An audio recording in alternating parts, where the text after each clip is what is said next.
Me imagino que ya lo habrá enviado, si hay algún tuitero en la sala que nos lo confirme. Correcto. ¿Correcto? ¿Ha enviado su tweet? Bueno, pues ya que tenemos el Papa en internet, pues ya podemos estar todos, ¿no? Entonces vamos a tuitear la sesión con el hashtag NewPaper, el mismo que el título del libro, así que sentiros libres para comentarlo en la red, ya que el tema del que estamos es este.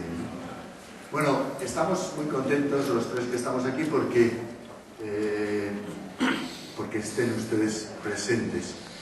La verdad que es el tema. Cuando hablábamos con Albert de organizar esta sesión, decíamos, bueno, Albert tiene mucho prestigio y nosotros hacemos lo que podemos poniéndole tareas a nuestros alumnos y lo que tiene realmente prestigio es el tema, ¿no? El tema es la estrella, ¿no? Y por eso yo creo que es un acierto que Albert haya escrito este libro y sobre todo es un acierto tratar el tema, ¿no? La reflexión sobre cómo la revolución digital afecta a la prensa. Vamos a empezar ya, sin más preámbulos. Yo voy a presentar a Albert Montagut. El profesor Martínez de las Heras va a hablar un poco sobre su visión del libro y del tema y después lo que nos interesa, ¿no? Albert Montagut va a hablar sobre el New Paper, sobre las crisis de la prensa y sobre su visión profesional y personal sobre el tema. Yo si tuviera que definir a Albert Montagut diría que es un periodista a caballo. Un periodista a caballo. Un periodista a caballo del mundo print, que él llama, y del mundo online. A caballo entre esos dos mundos. Él es un periodista que se cría en el papel y que vive hoy en el online. Es un periodista a caballo entre Cataluña y Madrid, ¿no? En nuestras conversaciones hemos hablado mucho del tema y nosotros nos sentimos huérfanos, ¿no? Hay mucha gente que en este debate entre Cataluña y Madrid y demás no nos sentimos representados y no nos sentimos a gusto. Albert ha trabajado para Madrid, ha trabajado para Cataluña y ha trabajado para medios de uno y otro lado. Albert es un periodista a caballo entre la prensa de pago y la prensa gratuita. El primer periodista que llaman 20 minutos y Metro para dirigir un periódico gratuito en España es Albert Montagut. Albert Montagut es un periodista a caballo entre la prensa vespertina y la prensa matutina. Albert Montagut empieza en un periódico vespertino que se llama Catalunya Express y Albert Montagut ha sido el último y el primer director de un vespertino de los últimos años, que ha sido ADN2. Albert Montagut es un periodista a caballo entre la prensa europea y la prensa americana. Es un admirador de la visión sajona del periodismo, que es la visión del periodismo, y además ha trabajado allí. Ha sido corresponsal del País en Washington y en Estados Unidos, y eso imprime carácter. Albert Montagut es un periodista a caballo entre el director y el reportero, entre el gestor, el que tiene que dirigir un medio de comunicación, y el que tiene que hacer las noticias y los reportajes. Albert Montagut es un periodista a caballo entre el periodismo y la comunicación. Ha trabajado en los dos lados. Ha llevado la comunicación de un evento como ha sido las Olimpiadas de Barcelona 92, ¿no? Trabajando para el Ayuntamiento. Albert Montagut es un periodista a caballo entre el mundo y el país, ¿no? Entre los dos grandes titanes que se pelean y después siempre el periódico, ¿no? Siempre su periódico. Albert Montagut es un periodista a caballo entre lo local y lo global. Albert Montagut ha trabajado para la sección de sucesos y para la sección local y ha trabajado atendiendo la Casa Blanca, ¿no? Y esos dos mundos son distintos. Albert Montagut es un periodista a caballo entre la universidad y el oficio y es de los primeros periodistas licenciados en ciencias de la información, que a él no le gusta, que nos gusta más periodismo, ¿no? Licenciado en periodismo. Pero él ha pasado por la universidad, ¿no? y deja un poco esa vieja etapa de los periodistas que solo habían estado educados en el oficio. Albert Montagut es un periodista a caballo entre el creativo y el ejecutivo, entre el que diseña y piensa proyectos y el que los hace, ¿no? Está en los dos lados, ¿no? Y al final, Albert Montagut es un periodista a caballo entre el medio y las audiencias, ¿no? Y quizás en esta crisis de la prensa lo más grave es que muchos medios se han olvidado de sus audiencias, ¿no? Y bueno, pues esta es la idea que pensaba ayer, diciendo cómo presentamos a Albert Montagut, pues como un periodista a caballo. Y esa es la idea. Así que bienvenido a la Complutense, su primera sesión en la Complutense, y esperamos que no sea la última. Así que bienvenido, Albert. Muchas gracias.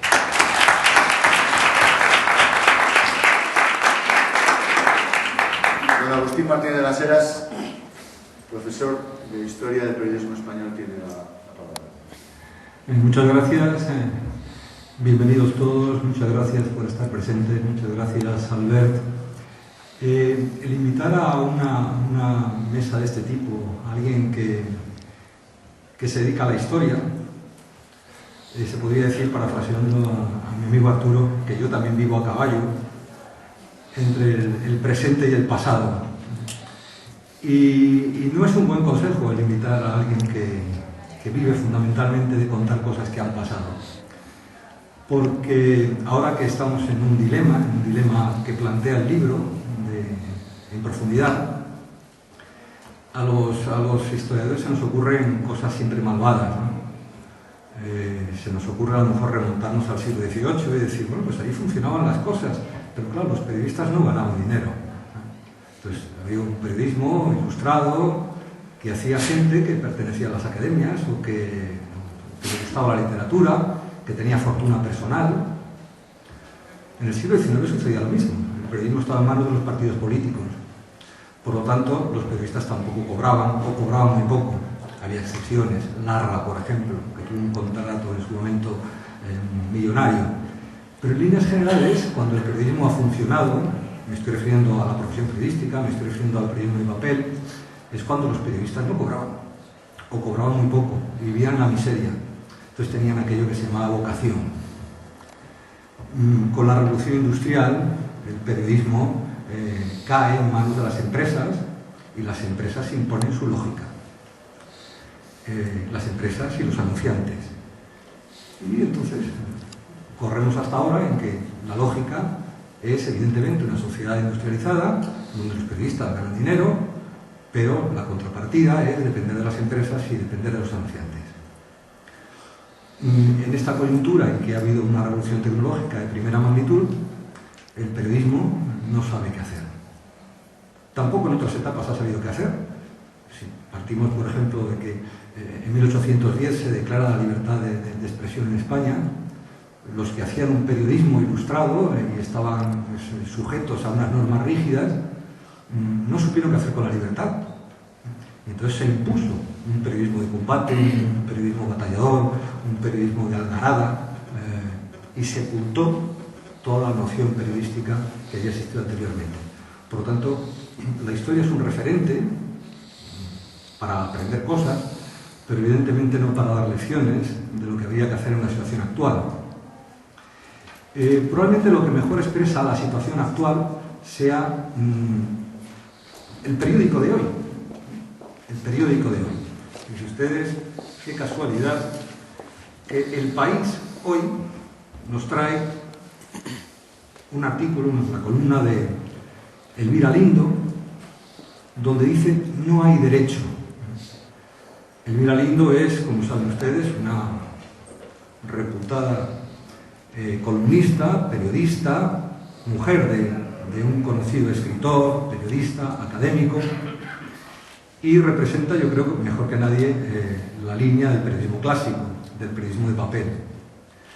Bueno, pues al hilo de una noticia que todos ustedes conocen, que es el acuerdo al que ha llegado el señor Strauss con la célebre camarera, ella dice que ha consultado la página web del periódico y lo único que se ha encontrado son expresiones machistas, obscenas, en relación con este caso. Dice, solo he reproducido unos cuantos ejemplos. Había otros todavía más vergonzosos y no he querido reproducirlos.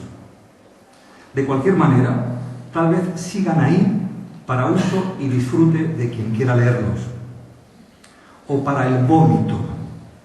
Se pasa una la vida cuidando cada palabra que escribe, tratando de no ofender gratuitamente y de ser ecuánime, buscando las mil maneras para no ser mal interpretada, y de pronto irrumpe un pueblo soberano que no está sujeto a las mismas normas de educación y autocontrol que yo. Y termina diciendo, aún peor, te pasas la vida luchando contra ese resistente muro de la misoginia y del desprecio y te encuentras con esa basura publicada en aras de la participación. No sé quién leerá esto, pero no hay derecho. Yo creo que aquí se resume perfectamente muchas de las cosas que aparecen en el libro.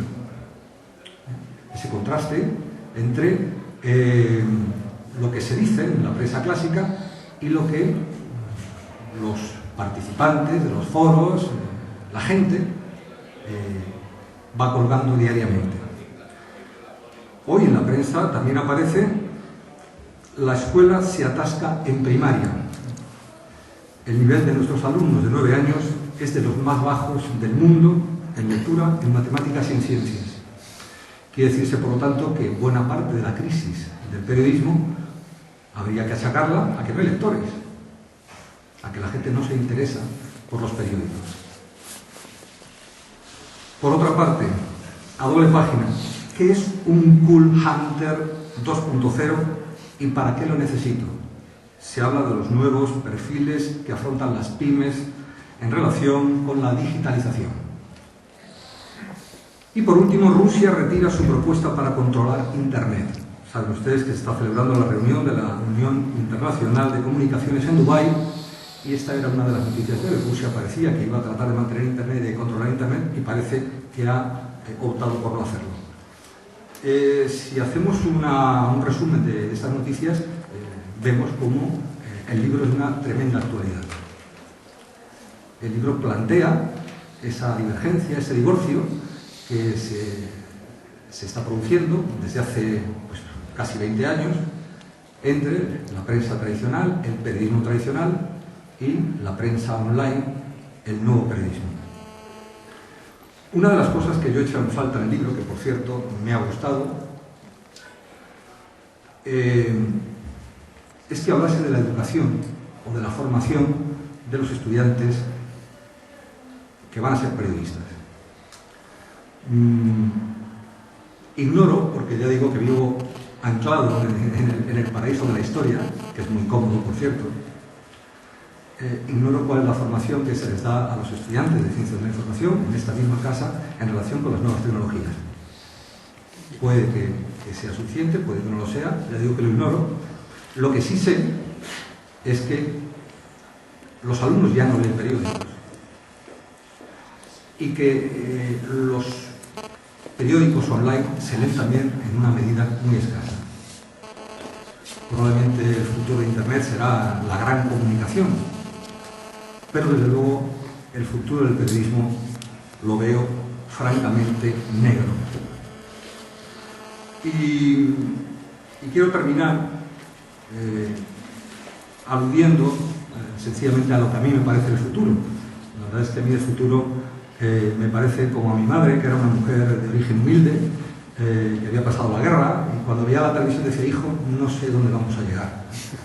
Bueno, pues si yo contemplo todo el mundo de la red o de las redes, y si me siento con el periódico al que soy suscrito y que leo todos los días, también tengo que decirlo,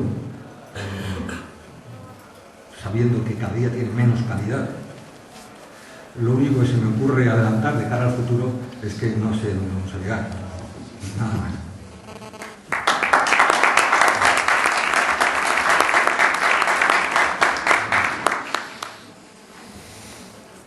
Don Albert Montagut tiene la palabra. Después de su presentación, pues también haremos un debate porque el tema se presta ahí.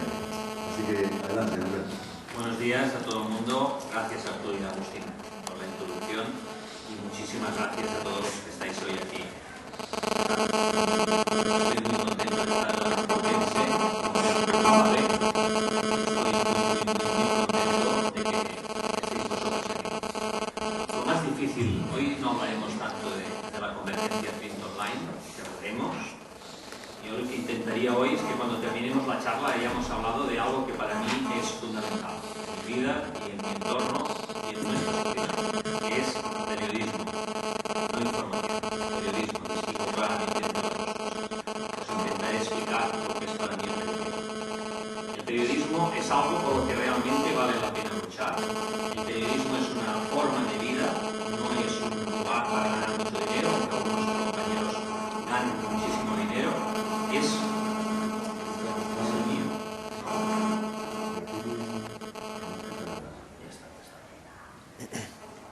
Hoy hablaremos de esto. Una de las cosas más difíciles que hay es saber lo que es el periodismo o saber realmente lo que es la información. ¿Es una tontería lo que os digo? No, no es ninguna tontería. Yo llevaba ya 2 años trabajando en un periódico.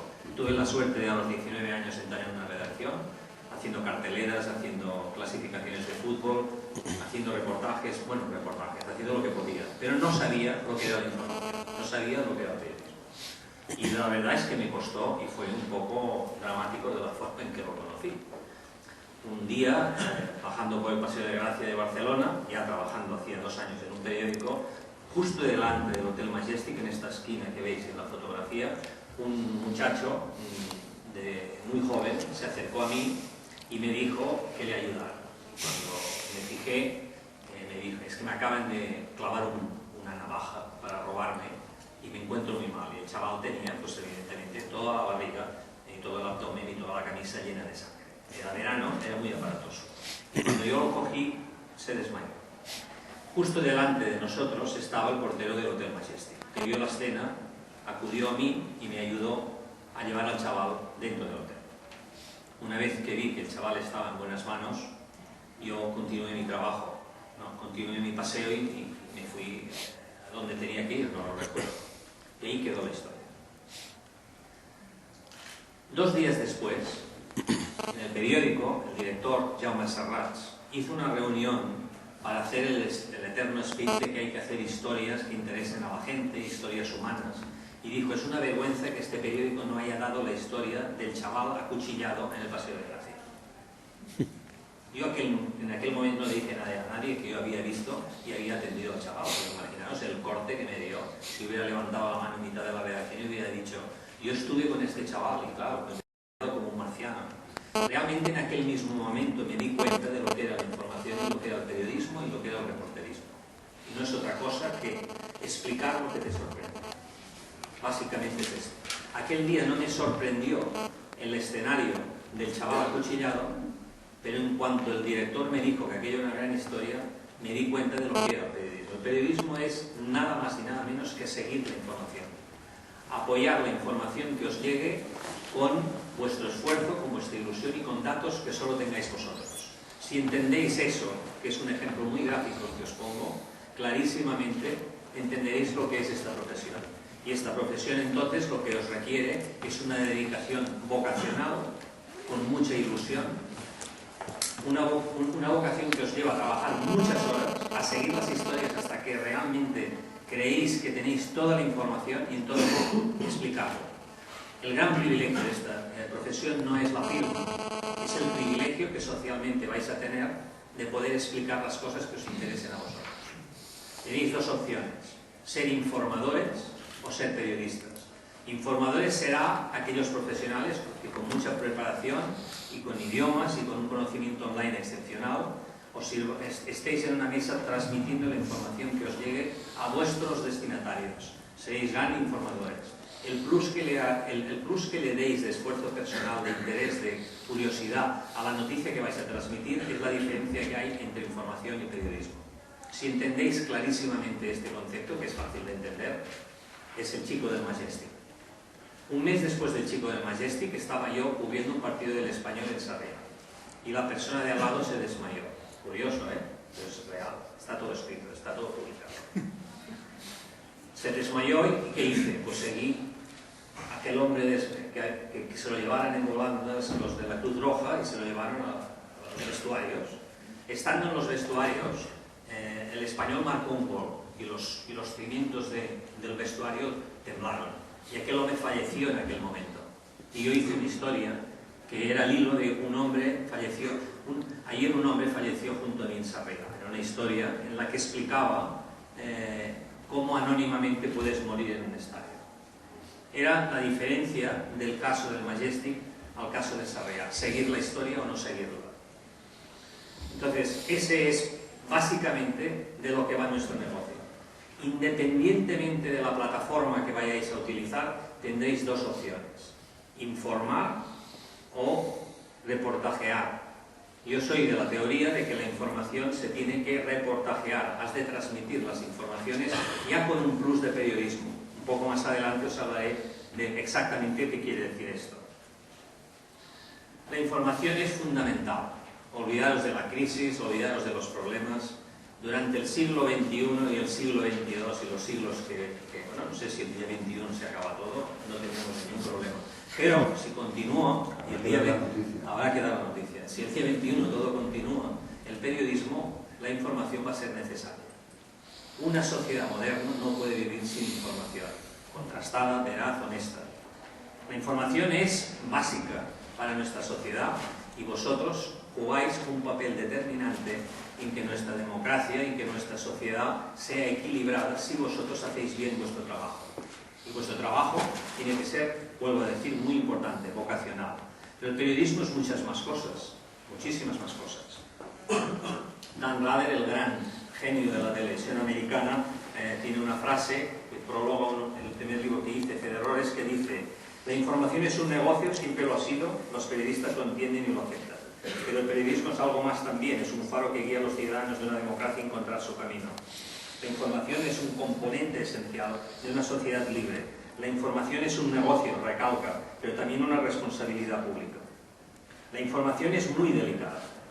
El que transmite información tiene una responsabilidad excepcional en una sociedad moderna, que pretende ser moderna como la nuestra, tecnológica o no, pero democrática. Es fundamental. Hay unos fundamentos básicos de la información que los encontramos en algunas cartas muy interesantes, como puede ser la Constitución americana, ¿no? El We the People, que escriben unos padres de la Constitución en 1788 y que 2 años después, hace 222 años, en 1791,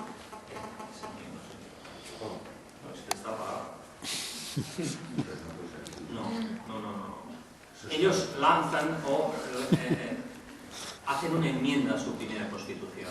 Y la primera enmienda, curiosamente, es para mí fundamental para lo que es el periodismo, pero también para lo que es nuestra civilización.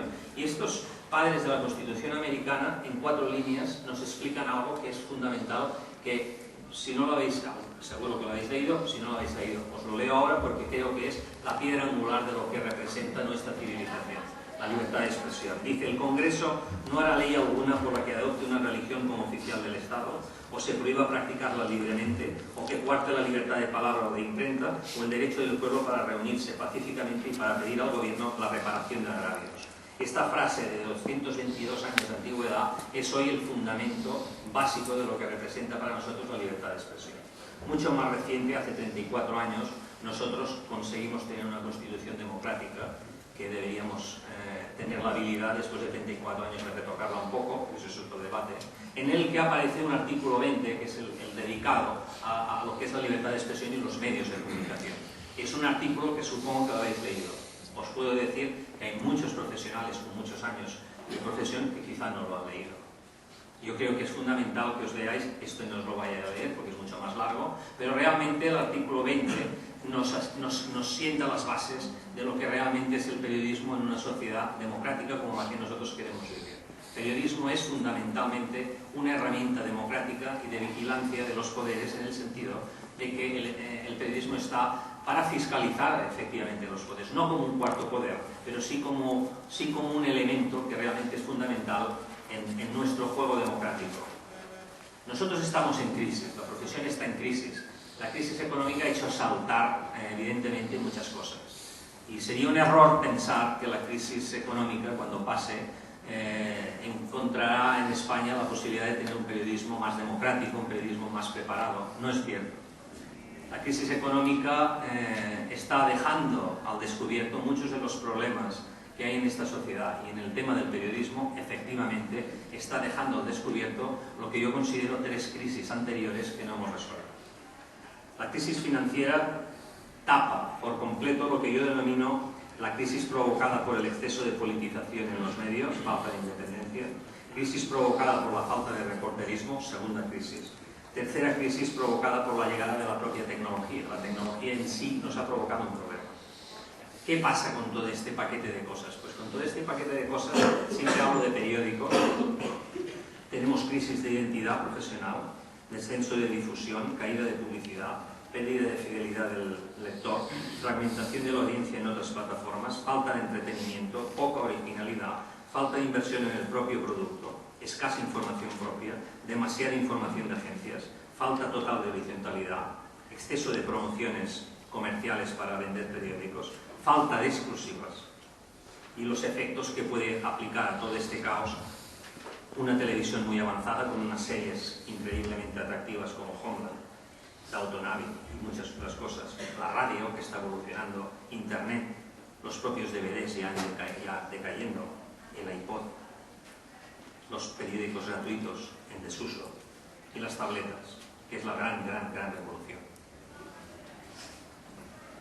La primera crisis, la politización en exceso. La politización, los medios, como son un negocio, se crean para 2 cosas: para ganar dinero y para tener influencia. Eso es así. Y ha de ser así. No pasa nada. El problema es el compromiso del editor de que, haciendo medios para ganar dinero y tener influencia, sea justo socialmente en lo que él transmite. Ha de tener la serenidad y ha de tener la profesionalidad o la responsabilidad de que, aunque gane dinero y tenga influencia, tiene que ser justo. Springer, que era un conservador alemán, propietario de las grandes cadenas, creador de Die Zeitung, Springer falleció en el 85, dice: en mi opinión, los periódicos deben compartir la política, pero no hacer política. El rol de los periódicos es seguir la actividad política y explicarla, criticarla y promoverla, pero no participar en ella, como uno más del juego político. Es decir, Springer lo que dice es: hay que ser políticos, pero desde fuera de la postada, no estar dentro. Recientemente en Inglaterra se acaba de publicar el informe Leveson, que es el informe donde se intenta explicar el por qué la prensa inglesa, que por un lado es el paradigma de la perfección, y a través de News of the World y la crisis de Murdoch vemos que realmente se estaban haciendo prácticas ilegales a diestro y siniestro. Era increíble. Se crea una comisión en la que el informe Leveson dice 2 cosas. El primer control de la prensa tiene que ser el propio periodista.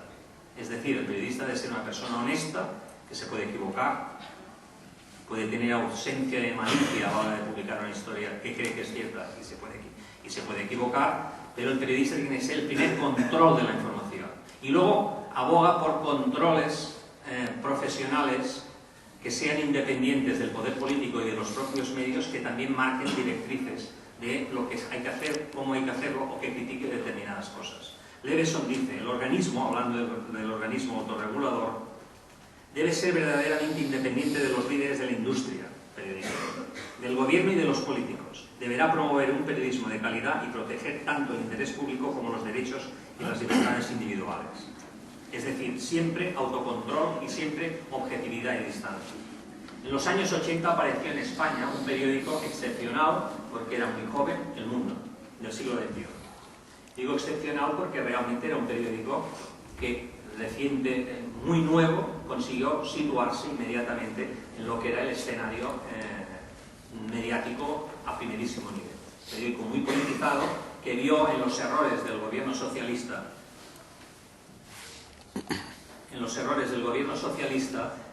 una fórmula de denunciar el sistema político y una forma de colocarse en el escenario mediático. Lo consiguió ciertamente. El entorno de Felipe, uno de los políticos más fundamentales de la historia de nuestro país, el hombre que realmente hizo un cambio en este país, fue un entorno que acabó corrompiéndose. El mundo lo contó, seguramente con algún error, contó la trama de los GAO para eliminar a ETA, señor X, toda esta historia. Pedro J. hizo un nuevo sistema de periodismo mucho más audaz, muy político, que se apartaba claramente ya del romanticismo que nos llevó a todos en la transición a creer que la política era perfecta y era sana. Él empieza a denunciar el sistema, empieza a denunciar al gobierno con informaciones realmente punzantes, y rápidamente lo que él provoca, al margen de lectores, es la reacción de los otros medios, que sí se ponen no a seguir la información del mundo, sino a proteger al gobierno socialista. Y se abre una brecha tremenda ahí, una guerra de medios brutal, entre los que defienden al gobierno socialista y entre los que atacan al gobierno socialista. De alguna forma se crea ahí una batalla tremenda en los medios, a favor y en contra, que tiene unas consecuencias muy concretas para mí. La primera, que muchos periódicos, más allá de contar la verdad, intentaban explicar las tesis que favorecían a su política de protección o de ataque al gobierno. La objetividad se pierde, en muchos casos, y los periódicos se parten en dos bandos. Y realmente el paradigma entre el mundo y el país, a día de hoy, continúa como dos filosofías completamente diferentes, crea una dinámica en todos los medios escritos más importantes de este país en el que se politizan en exceso. El político empieza a tener clarísimamente un acceso a los periódicos de forma desmesurada. La política el periodismo de declaraciones tiene entrada en los periódicos, y claramente esa crisis va a más, intoxica periódicos también regionales. En zonas como en Cataluña, el periódico Vanguardia tienen un poco la misma ficción. En las elecciones catalanas hemos visto que la información de unos medios y otros pues eran de todo, pero quizá no lo objetivas que deberían ser. ¿Por qué? Porque una noticia, independientemente del periódico que la publica, tiene que tener el mismo titular que el adversario o que el competidor. Es la línea editorial lo que marca las diferencias culturales o políticas o de intereses de los medios, pero no la información. En España lees noticias cuyos titulares son diferentes en cada uno de los medios que elijas. Eso realmente es un ejemplo de lo que os digo, que la politización intoxica el periodismo de una manera negativa. Un republicano de Nueva York, de Manhattan, compra el New York Times. Sabe que es un periódico liberal, pero se cree lo que publica en sus áreas de información. Un liberal de Nueva York compra el Wall Street Journal aún sabiendo que es un periódico conservador, porque se lo cree. En este país, si os fijáis, la compra de un periódico evidencia clarísimamente la tendencia política o la creencia política del lector. Esto no es malo del todo, pero sí que es malo si los medios realmente no le garantizan a ese lector una objetividad al 100% en la información. Este exceso de politización, que para mí es una gran crisis que todavía está abierta y no hemos atacado en el sentido de darle la seguridad al lector de que los medios, los grandes medios, son realmente objetivos e independientes, nos lleva claramente a una segunda crisis. Voy a ir rápido porque el rollo es bastante considerable. La segunda crisis es la del periodismo. Todo este exceso de politización aparca de inmediato lo que es el reporterismo. Mira, fijaros si llega el tema de los dos periódicos a un extremo tan interesante como que hace 2 semanas en la portada del Mundo daban una entrevista con Aznar y en la del Mundo un encuentro con Felipe. Son dos tendencias, no las critico, esto es correcto, una entrevista y un reportaje, pero que indica realmente la fracción o esa situación que yo os contaba. El periodismo de declaraciones inunda las redacciones, lo político es lo que manda y el reporterismo queda a un lado. En esta foto de McCain en la campaña con Obama vemos claramente a estos informadores. Lo que están haciendo estos informadores, que es grabar a McCain y transmitir sus palabras. El periodismo, el reportaje que hay detrás de la noticia, el blog de notas, pasa realmente a la historia. Y el periodismo de calle, que en esta imagen que veis es así un poco simpática, desaparece en las redacciones. ¿Qué es el periodismo? El periodismo es lo que hay detrás de la noticia. Los periódicos se convierten inmediatamente en máquinas de información, titulares políticos y titulares... No os quiero marear, no miréis mucho la pantalla. Porque... ¿Qué es el periodismo? El periodismo es, pues, leptospirosis. ¿Qué es la leptospirosis? La leptospirosis es una enfermedad que se contagia con contacto con las ratas. Noticia. 2 funcionarios de la cárcel modelo de Barcelona ingresan en el hospital clínico afectados por leptospirosis. En el clínico hay ratas, denuncian los sindicatos. Lejos de la realidad. Todos los periodistas publican esa noticia, las agencias publican esa noticia, las emisoras de radio durante toda la tarde inundan sus informativos con esa noticia, pero si el periodista va a la cárcel modelo y encuentra un director de la cárcel enfadado con lo que se está publicando, tiene a lo mejor la posibilidad de que el director de la modelo le deje entrar en la celda de los 2 afectados por leptospirosis y le diga: aquí no hay ratas, donde hay ratas es en el túnel que han estado cavando. Y debajo de la cama hay un túnel. Y el contacto en las cloacas con las ratas les provocan la enfermedad, la fiebre, y ellos suben a la celda esperando a estar bien y luego huir. Cuando están en el clínico y revisan la cárcel, revisan su celda y encuentran el túnel. Titular: los 2 afectados por leptospirosis habían cavado. Cuando toda la prensa de la ciudad publica las ratas en la modelo y tú publicas que es un túnel, es un momento de periodismo. Es el ir más allá de la información que te llega. Y os podría contar muchos casos. Hay muchísimos casos. El periodismo está prácticamente a vuestro alcance. Es sencillamente un plus de interés, de ilusión, de vocación, de profesionalidad y de obligación. Lo que os llega hay que comprobarlo y, si podéis, aumentarlo. El New York Times está haciendo unos reportajes magníficos sobre la crisis en España. Uno de los reportajes que van a publicar, porque me lo han contado que lo están haciendo, es los divorcios que ha habido en España y los no divorcios, porque la crisis hace que la gente no se divorcie. Y preguntan y la contribuidora del artículo que van a publicar, una muchacha de Barcelona, Silvia Taulés, le dicen: danos los datos de los divorcios que ha habido en España desde el año 2008. Y el Departamento de Justicia le da los datos que hizo públicos en una rueda de prensa hace unas semanas, del 2009 al 2011, 2 años cerrados. Perfecto. Y la chica envía el dato. Y desde Londres le dicen: oye, que te den mes a mes. Dicen: bueno, pero es que la cifra es esta, pero que te den mes a mes. Y cuando dice: pero esto ya lo ha publicado todo el mundo, es esta la cifra, que te den mes a mes. Y cuando suman mes a mes, el funcionario se había equivocado en el número de... La suma estaba mal hecha. La suma estaba mal hecha. Y todos los grandes periódicos de España, en la rueda de prensa, dieron la cifra equivocada porque se fiaron de la cifra del funcionario. Se había equivocado el funcionario. Cuando el New York Times, dentro de unos días, dé la noticia de los divorcios que hay en España, dará una cifra diferente a la que han dado los grandes periódicos españoles, porque el criterio del periodismo es comprobarlo todo, hasta el último detalle, si tienes tiempo. Esto es periodismo, se puede llamar data journalism, pero esto es periodismo, la comprobación exactamente de todo. El reporterismo nos lleva a situaciones excepcionales, como es el cambio de la escritura. Cuanto más evolucionéis en el enamoramiento con la profesión, más os meteréis en el tema de lo que es la escritura. No hay que ser un gran literario, pero hay que ser un periodista que esté interesado en explicar las cosas de forma diferente. El que explica las cosas de forma diferente, pues tiene más... le ofrece al lector muchísimas más...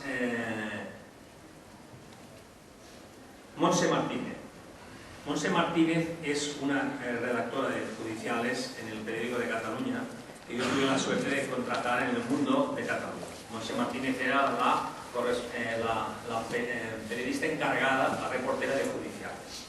Y Montse fue una de las personas que más me ayudó a mí a hacer entender en la redacción que en los leads, en las entradas de los textos, era conveniente soñar un poco y hacer un periodismo más avanzado.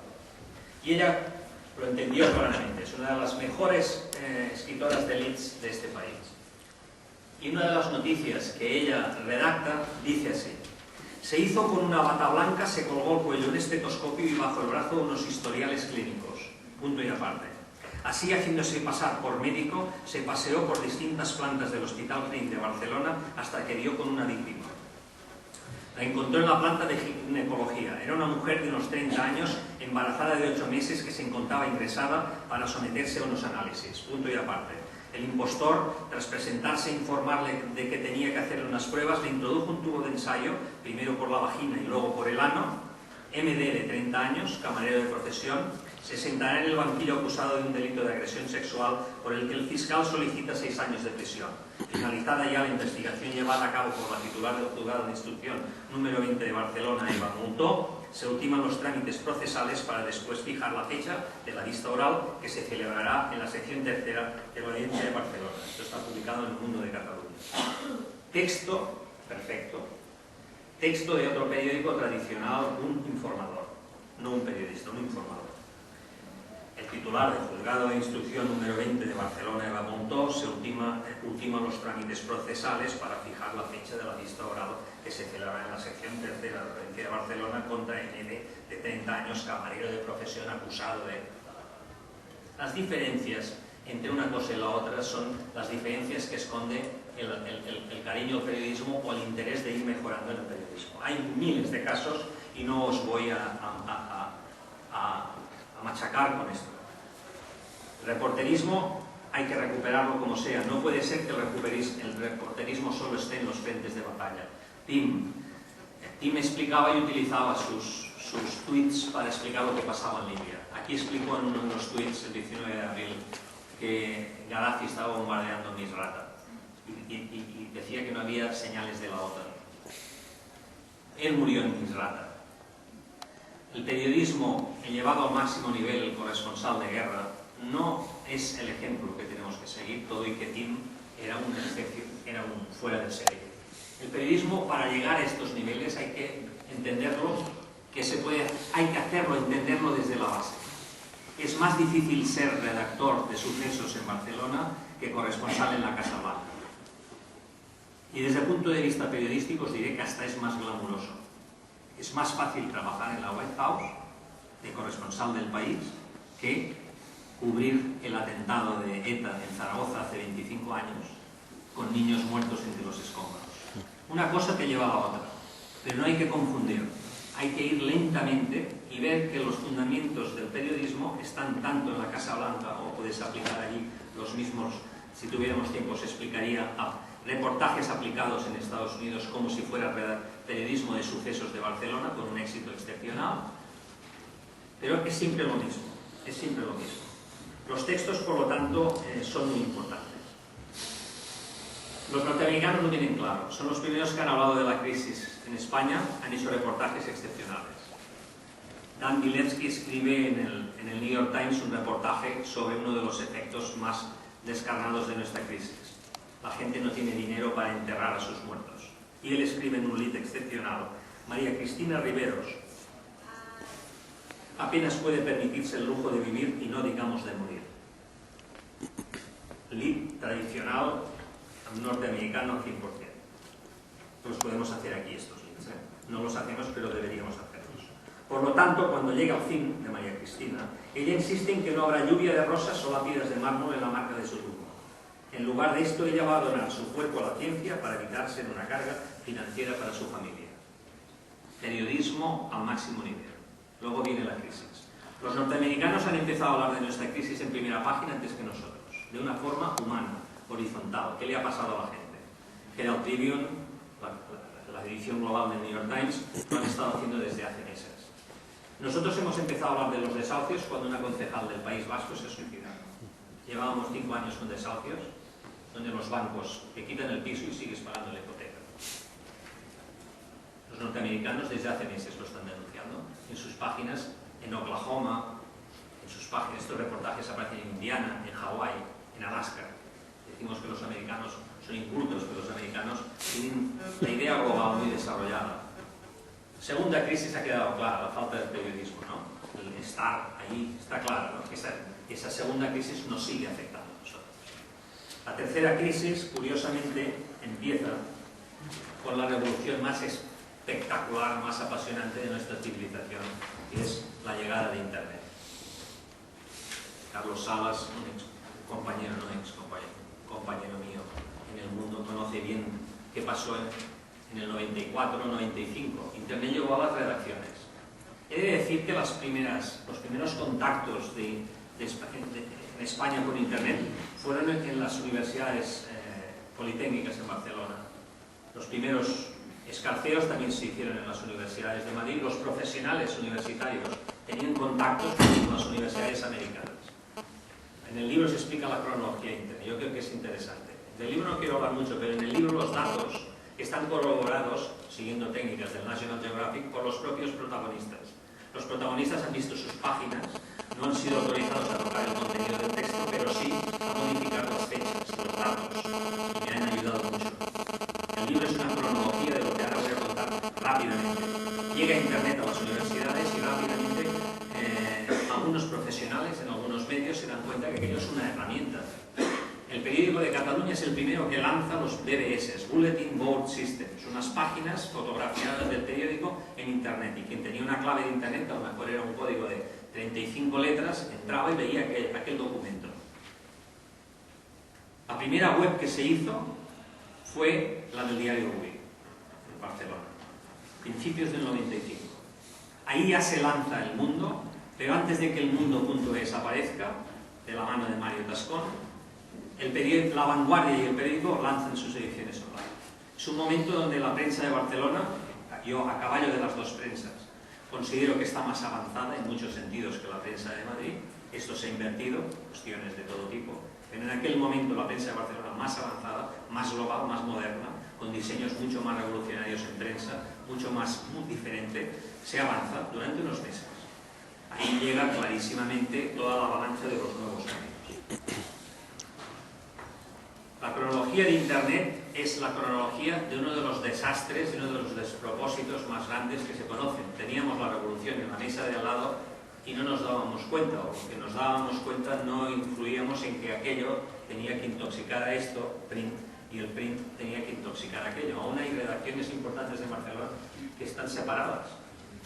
Hemos visto en el mundo, en el país, una lucha permanente de cómo canalizar Internet en las redacciones. Todavía a día de hoy no están integradas, no se entienden.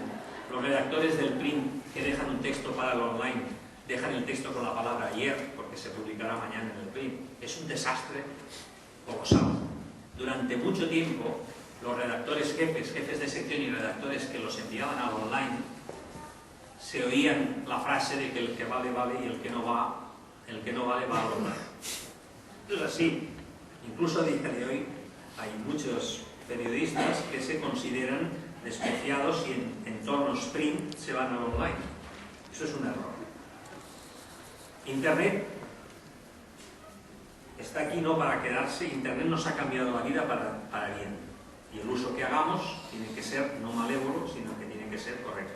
En información no nos puede ofrecer otra cosa que ventajas. Hay nombres que en el libro aparecen que son fundamentales en entender lo que es el tema online. Mario Tascón, Gumersindo La Fuente, Juan Varela. El esfuerzo que están haciendo en la información con Carlos Sala es tremendo, pero están todos, diríamos, investigando todavía. Están todavía, ¿qué va a pasar? ¿Por qué? ¿Qué va a pasar? Porque es que un publicista de Barcelona con bastante renombre, Fernando Rodés, dice que si comparáramos Internet con la Revolución Francesa, María Antonieta todavía estaría tomando champán sin saber lo que le va a pasar. Es verdad, Internet, imaginaros lo que será Internet dentro de 25 o 30 años. Será increíble, ¿no? Pues a esta revolución que llega a las redacciones y nos deja descolocados, llega una revolución continua de tecnología. El iPod nos cambia todo, el sistema de ventas, llega la tableta. Yo creo que la tableta es un paso muy importante, es la gran revolución. Y esto tiene un efecto global, no es solo en España. Si viajas, Nueva York, Londres, Berlín, Seúl, se explica lo que pasa. Arturo me explicaba que estaba en Seúl antes de contar lo de Seúl, pero vio exactamente lo mismo que yo. Pero en Nueva York, vayamos a Nueva York. En Nueva York no hay periódicos en Manhattan. Ya no ves periódicos en el metro. Todo el mundo va con tablillas, smartphones. Brutal.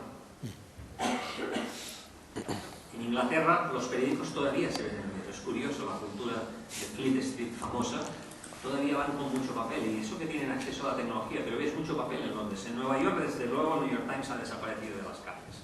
En el metro no lo ves. La gente va con la tablilla. En Londres ves todas estas cabeceras, es curioso. Y son tíos con tecnología encima.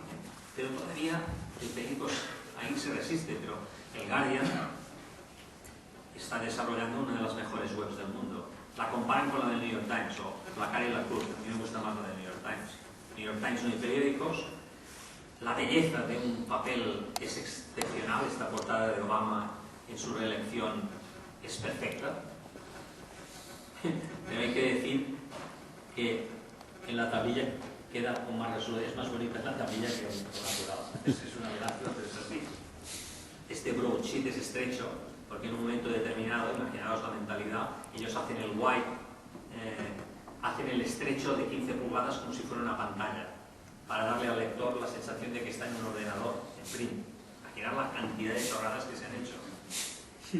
Todo el mundo las ha hecho. Los alemanes continúan, en cambio, con unos formatos broadsheet enormes, gigantescos, y ves periódicos por todos lados. Los alemanes, una sociedad muy avanzada, todavía utiliza el papel. Y fijaros que en sus versiones online intenta tener la misma exquisitez, un diseño muy avanzado. Esto es fantástico. Esto es fantástico. Esto seguramente que a Javier le gustará que lo cuente. Javier es medio alemán como el cuento, de los aspectos medios. Los alemanes se están protegiendo. Han creado una ley que ya está en marcha para protegerse de Google. El no pago. Estamos en un momento de convulsión previa. Los brasileños se están reuniendo todos ellos para que Google no les piratee las noticias. Estamos en un momento en que antes Agustín hablaba del futuro. Yo, como jóvenes estudiantes que sois la mayoría, os diría que borréis de vuestras mentes la palabra futuro. En ADN yo prohibía la palabra futuro. El futuro no sabemos dónde va a ir. Lo que sabemos ciertamente es lo que pasa en el presente. Y vosotros os tenéis que hacer profesionales del presente. En todo momento, utilizar las herramientas que tenéis en el presente para hacer lo mejor que podáis. El futuro ya nos lo marcará.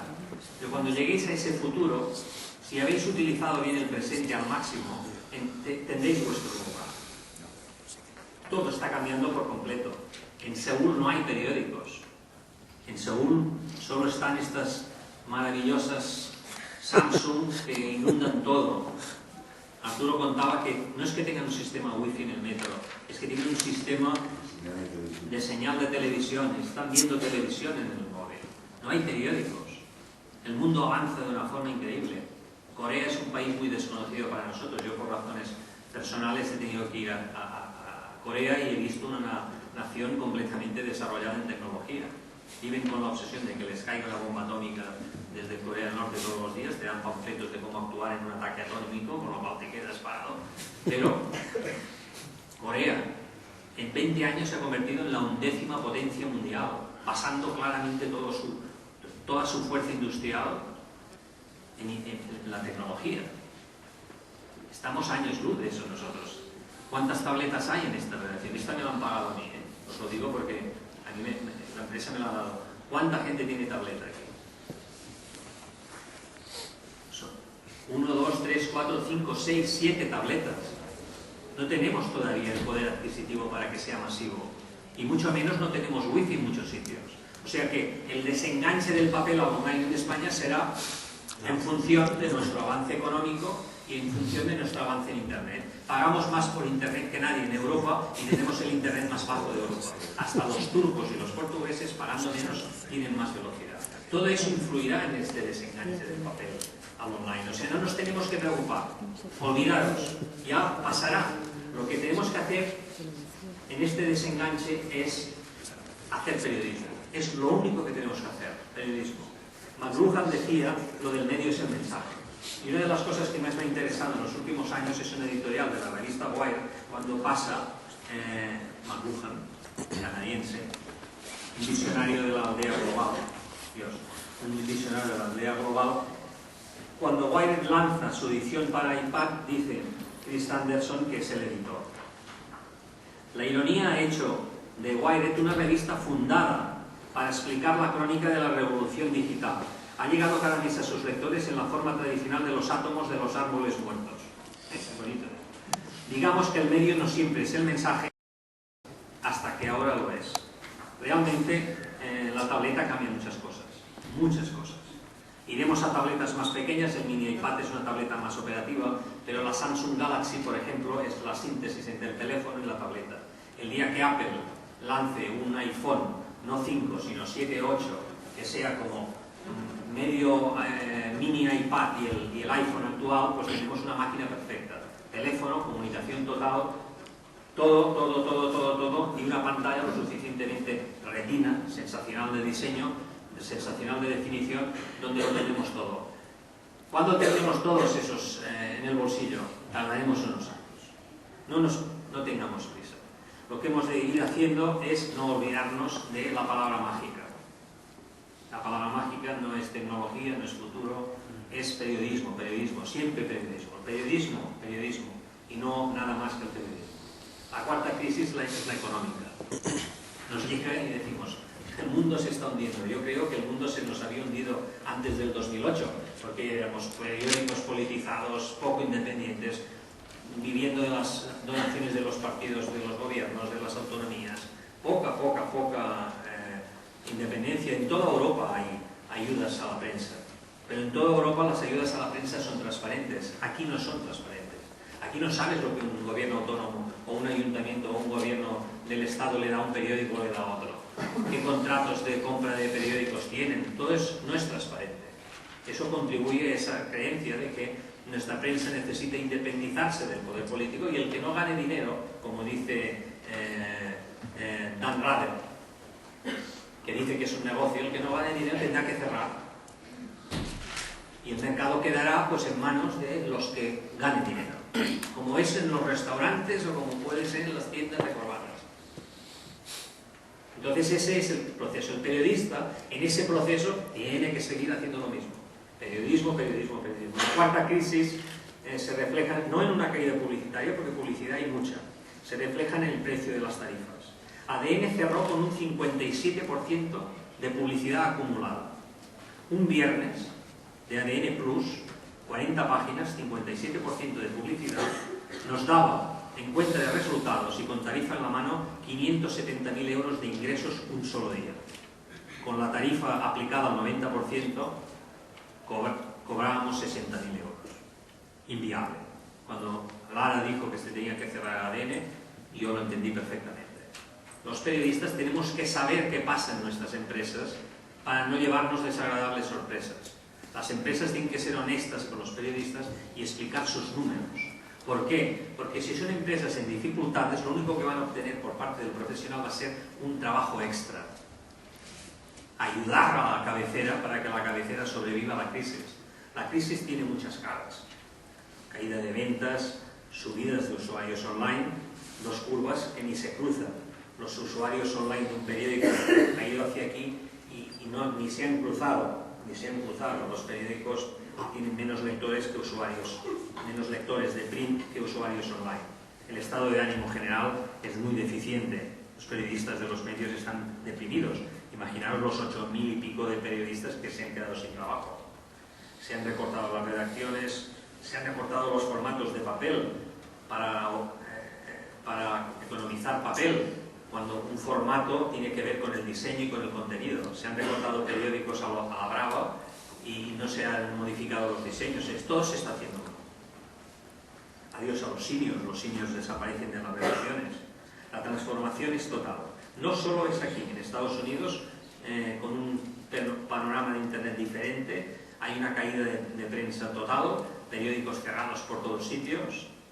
He estado en San Francisco el verano pasado y tengo un amigo allá, Craig Forman, uno de los grandes corresponsales de Wall Street Journal, que me contaba, él ya trabaja en el mercado de las aplicaciones en San Francisco, me contaba lo que estaba pasando, los dos grandes periódicos de San Francisco, el Examiner, el de Herzl, el que provocó la guerra con España, convertido en un periódico gratuito, absolutamente contenedor de basura publicitaria, y el Chronicle, el mejor periódico de referencia allí, con mesas vacías en la redacción. Yo estuve en San Francisco en el terremoto del 89, estuve en el Chronicle y era como estar en una película de prensa americana increíble. Visité el Chronicle y todas eran mesas vacías. Las mesas vacías de ADN, las mismas. Todas las mesas vacías, los ordenadores apagados, a los pocos días solo cables, después de los cables sin mesas. Eso es un poco el panorama y es realmente estremecedor. A vosotros esto os tiene que afectar relativamente. Muchos de vosotros, de manera mágica, y no sé por qué, empezaréis a trabajar. Empezaréis a trabajar en medios online. Y digo de manera mágica porque es lo que a mí me pasó, como le ha pasado a todos los que han empezado a trabajar en la profesión. Por alguna manera, becario o no becario, entraréis en un medio de comunicación. Y ahí es donde otro de los temas que os quiero hablar es fundamental. Es el individualismo. Nadie os va a ayudar. Nadie. Es así. Sois vosotros los que tenéis que entender el periodismo y luchar contra el jefe de sección, el redactor jefe, el director. Y siempre os digo lo mismo. Un día os boicotearán una buena historia, pero a la tercera que llevéis os convertiréis en un referente innecesarios absolutamente para la redacción. Depende de vosotros, del trayecto que queráis darle a vuestra carrera para abrirnos camino. Vuelvo a decir, los que entren en una redacción. Otros no entrarán, irán a gabinetes de prensa. Hay muchos sitios donde trabajar en el mundo de la información. Muchos sitios. Y todos ellos honorables, todos ellos. Siempre lo mismo, estés en un gabinete o no estés en un gabinete, la honestidad y la objetividad y la veracidad es fundamental. Pero los que estén en los medios, periodismo único y exclusivamente es lo que tienen que ponerse en la cabeza. Bill Keller, mira, Anna Cañil.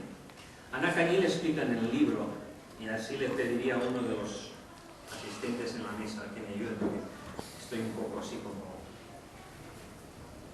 ¿no? El caso de Anna Cañil, Ana cuenta claramente en la página 276. Ana cuenta en su experiencia como print en Soitu, de Gumersindo, su encuentro con los periodistas online. ¿Me lo podéis leer, por favor? Y Ana Cañil, una de las protagonistas del libro, explica una cosa. Ella es print, que cae en un ambiente online, que acaba cerrando por la crisis. Explica lo siguiente, que yo creo que tiene mucho interés. Ana es... Conozco jóvenes colegas, buenísimos, preparadísimos, que sufren de agorafobia. Es decir, prefieren pasarse el día navegando en 2 y 3 idiomas y hacer copy-paste que salir a buscar una noticia, enfrentándose a un banquero o un presidente de gobierno preguntando a viva voz. Pero eso nos pasaba a todos y la culpa, más que de ellos, es de los veteranos que prefieren tenerlos en la mesa picando piedra. Es decir, copy-paste más entradilla graciosa con otro enfoque, en vez de buscar la historia y la noticia. Las empresas también los presionan para producir más y más barato. Los supuestos gurús se han empeñado en matar el papel antes de que sepamos cómo rentabilizar el buen periodismo online. Pero cuando yo sea abuela, ya habrán resucitado las obligaciones de buenas historias, serias, contrastadas y documentadas.